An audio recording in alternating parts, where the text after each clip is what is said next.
I just want to thank you if you clicked on this review. If you felt like, you know what, in 2023, I needed an opinion on 8mm because I will admit this is totally random and I have no idea how many views it's going to get. So thanks. I'm John Stark, and click that subscribe button so you can stay with me.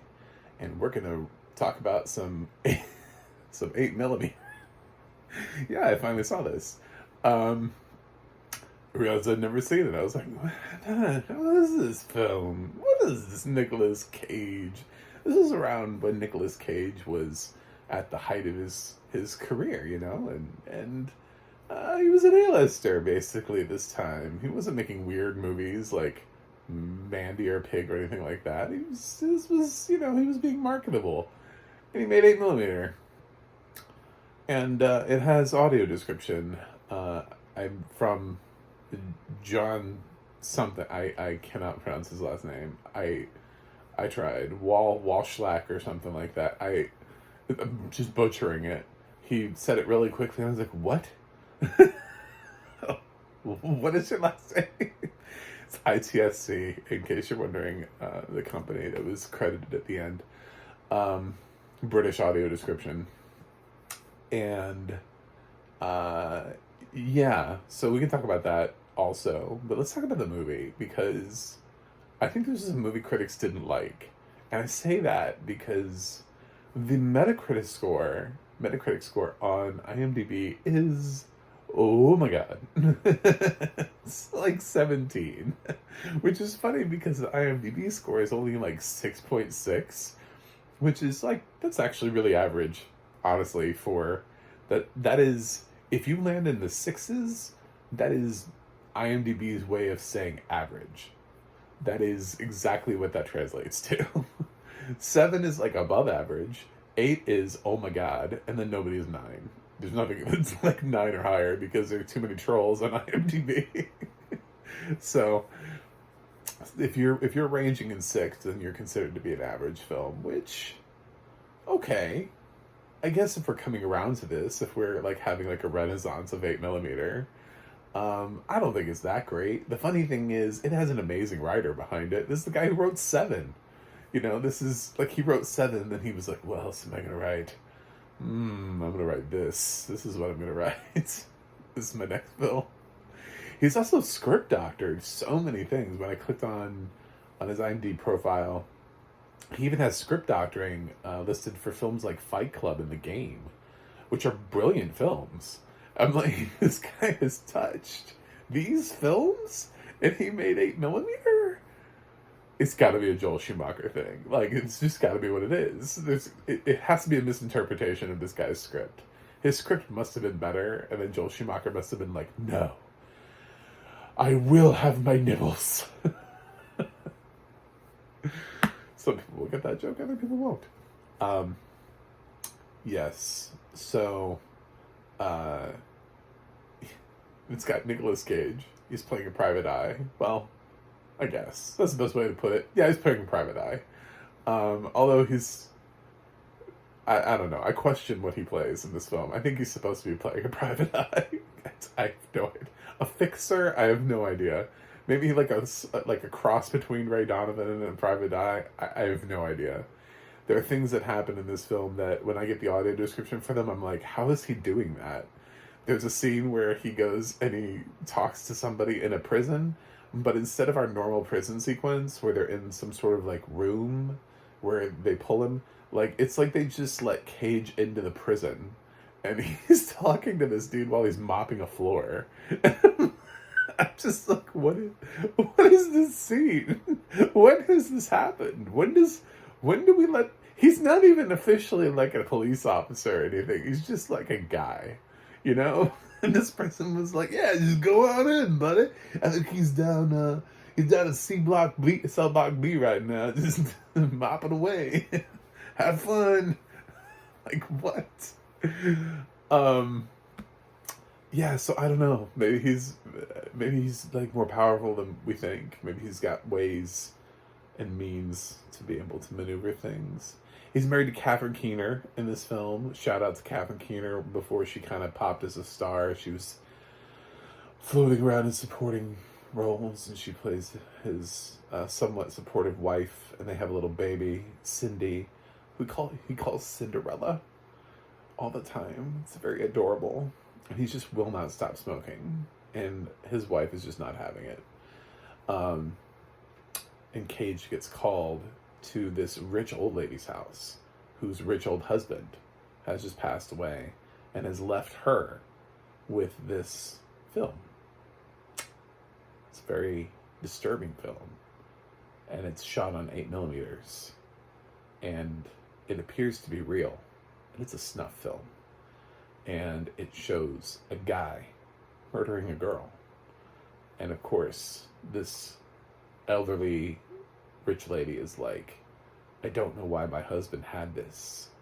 Can you find out more? I want to know that girl is okay. I want to know, because Nicolas Cage is like, these things are legends. They're not real. Like, nobody's ever actually made one of these. Like, somebody somewhere made one. I mean, like, there's always some truth to this story. Anyway, so yeah, he goes off and begins his journey of discovery of, diving deep into these dark abyss holes of low lives, and trying to figure out who would have made this film, what scum of the earth would have made this film, what disgusting motherfuckers would have made. This film has James Gandolfini in it and Joaquin Phoenix and Chris Bauer. Chris Bauer doesn't get many lines, but Chris Bauer is in this. For anybody who is a big fan of Heels right now, and also maybe watched True Blood for its entire run, you would probably be a little bit more familiar with Chris Bauer. I was a little like, whoa, all right, let's do it. Get Chris Bauer up in here. So it's got some people in the film, and yeah, so I think it's a weird film. It is. I mean, it's a weird film. I don't know that it's a terrible film. I don't know that it's just I don't know that it's so poorly written and poorly done and poorly acted or anything like that it deserves to be down in the teens on Metacritic. Just like, Jesus, guys. But yeah, I can't really also defend it or stand up for it. I don't know why this film has a 6 either. I don't know why on IMDb this film's having a renaissance. I don't get it. It just doesn't really feel like this is the kind of film that we come back around to. It's got so many things that you're just like, but why? Eventually he goes out to Los Angeles. He finds himself out in, where they make movies. Duh. And he goes into a porn store and he buys all this porn. And he's looking through porno mags, right? Why? It presents it as he's doing research on porn. And I'm just like, what does he do? Has he never seen it before? Does he not know what it is? I mean, dude, you're not going to buy a Hustler and then be like, oh, I figured it out.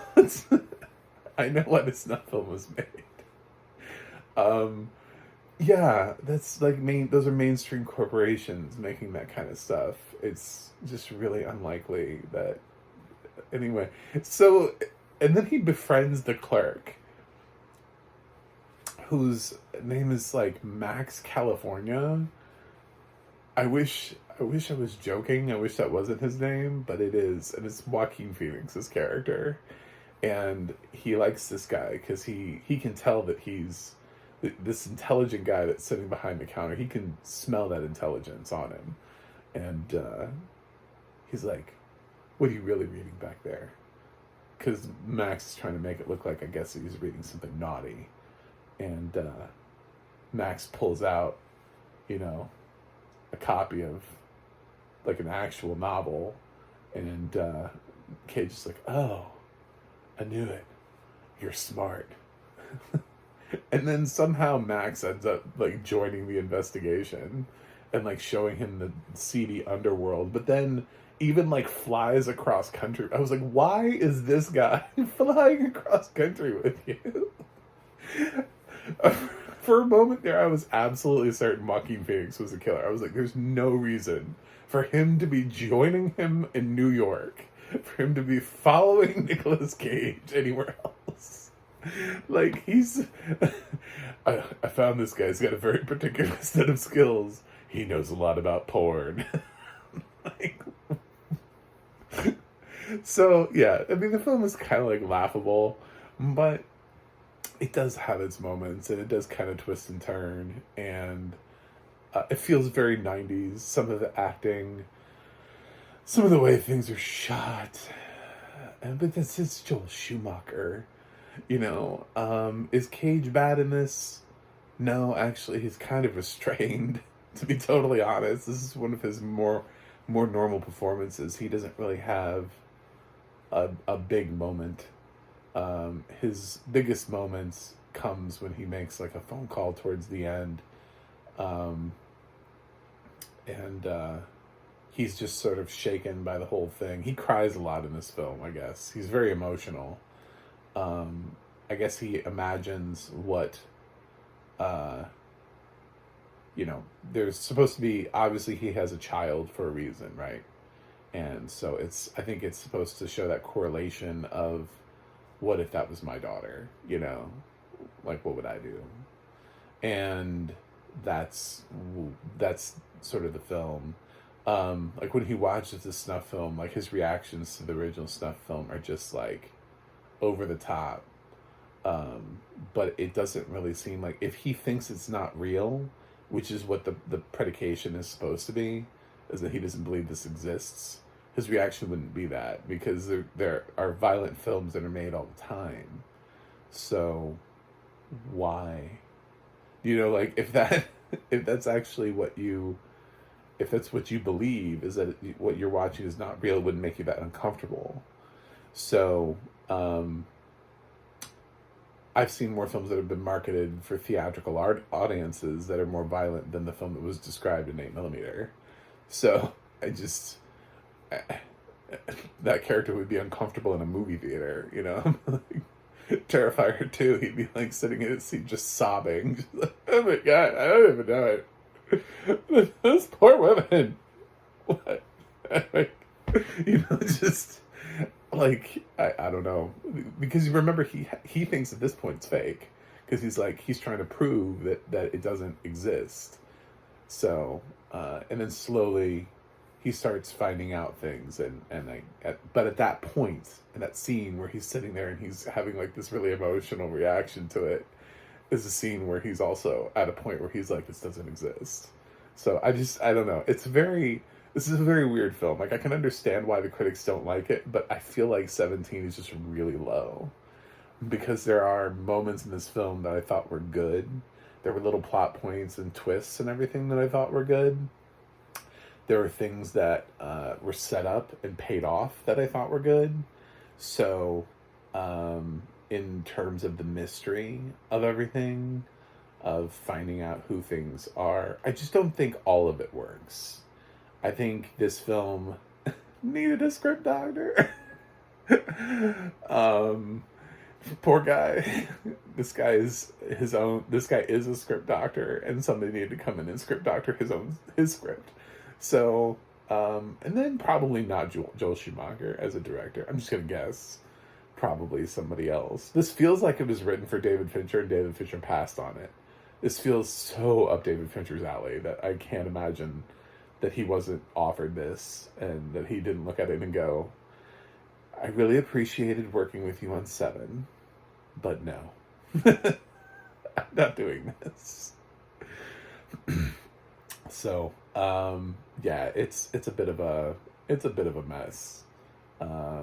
I don't know. This is not really a film that is, I mean, I watched it, but I don't think this film is going to be remembered. It's going to be one of those films just falls away. Even Cage fans, I can't imagine this is like a Cage fan movie, because it's not one of his more boisterous cagey performances. He doesn't really have those moments in here. This is far more one of his more subdued performances. So, which is saying a lot. I mean, the most he does here is cry. So, get emotional in like a sad way. But those affectations that he does with his voice, where he speaks a certain amount, doesn't exist here. So, the audio description, I think some people like it. I think this is a good test to see what are we willing to put up with in audio description, because it does kind of bleed over into some dialogue, but it also does a really good job of describing what it is that's happening and what it is you're seeing. So,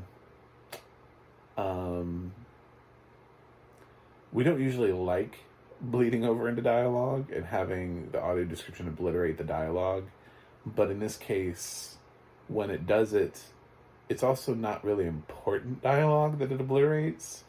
It's just sort of like, I don't know, like just extra sort of character extension dialogue to help kind of round a character out. Just like extra things that they're saying that don't really have any importance or significance to the advancement of the plot. But yet something else interesting is happening around them.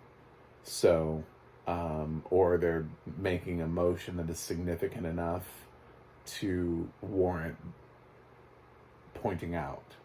So it's very interesting because it's not perfectly sat in between the dialogue, but at the same time, it also doesn't trample anything that is like largely explanatory of any of the major plot elements. So at the same time, it seems like it chose, and it's like, this isn't really that important, so I'm going to speak over this because my audio description is more important. So for people who want more audio description than they necessarily get, it's kind of like leading it up to somebody else's discretion as to what is and isn't important in terms of dialogue, and then allowing the film to make those choices and then trample selective parts of dialogue. Is that what you want? I don't know.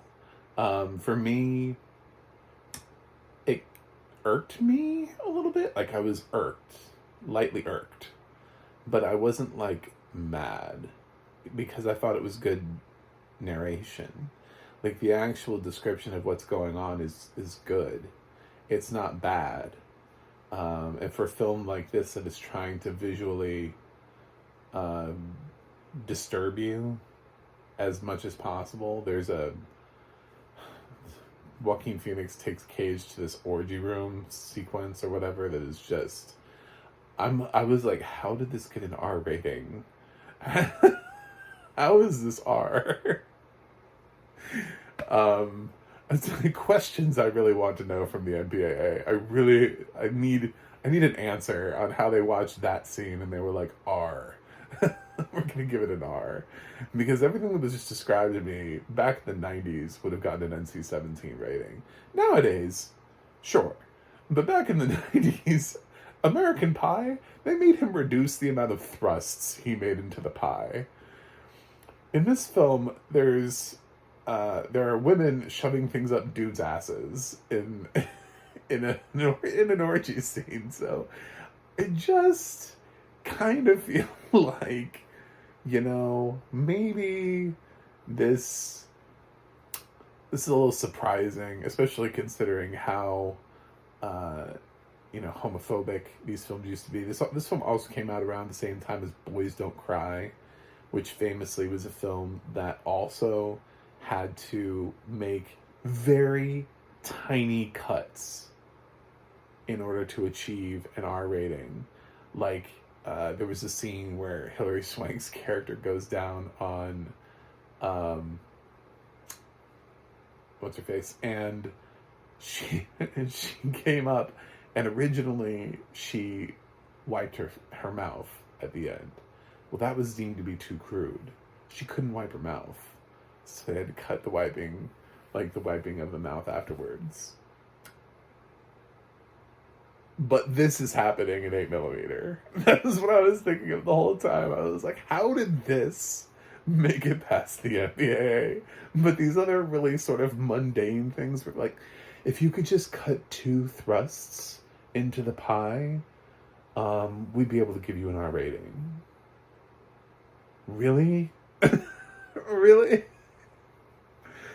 Anyway, because this scene arguably has absolutely no bearing on the plot. This scene is just there to make you go, ooh, this world is seedy. This is a seedy underbelly of this world. I mean, like, it's not even an important scene. It's just there to shock you. So, anyway, I've seen it now. I've seen 8mm. You don't need to. The only people I would recommend this to would be people who were just like really massive fans of one of the stars. Like if you're obsessively trying to complete your Cage catalog and you feel like you have to watch this, then by all means watch it. I just was watching it as a curiosity because I'd always heard about this and I was like, what is up with 8mm? And now I know, and I'm like, you know what? Despite everything, it's really not that great. It's also not, it's not the worst thing I've ever seen, but yeah, we won't be watching this again. Sadly, I'm gonna give 8mm a D+. There are definitely worse films. There are worse Nicolas Cage films out there. There are also films that are about this quality that I distaste around the same level. Because Cage just, man, that guy does not say no. He's just like, yes. Do you want to do this film? Absolutely. Have you read the script? No. Okay then. So he'll just whatever. So yeah, I watch it so you don't have to. And that's 8mm. And that's what we call banking a review. I don't know when this is going to come out, but it'll be really fun when it does. I review random films so I can release them at any point, and it just, like, whatever. Like, oh, I didn't have time. Here's a review of 8mm. Enjoy it. Cool. That's it. Thanks for watching. Thanks for subscribing. Please click that subscribe button. I also have a website, macmovieguy.com. You can go to Twitter, Threads, or Instagram and follow me at MacMovieGuy. You can go to the audio description project, adp.acb.org. It'll let you know what is audio description, where you can watch it. And you can go to the ADNA.org, and you can go and you can see, you can try to figure out what this dude's name is and see what else he's narrated. And, or you can look up anybody else and see what other films and television series they're working on. So, that's it for me today. I will review something else and see you guys on the other side.